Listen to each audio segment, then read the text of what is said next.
उसने बुराई है।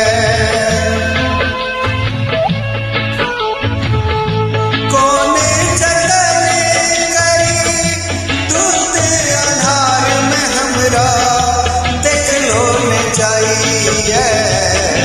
जिंदगी लग गई दुख सुनियो न हमरो सरकार बाबा करे जी पुकार।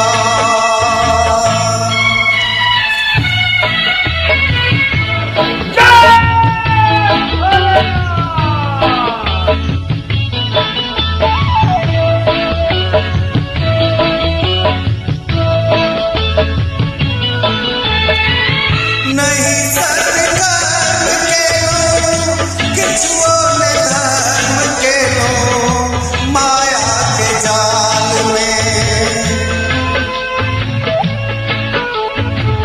झूठे गुमान के लो झूठे मान के लो साल साल में ठोकर मारी है संसार।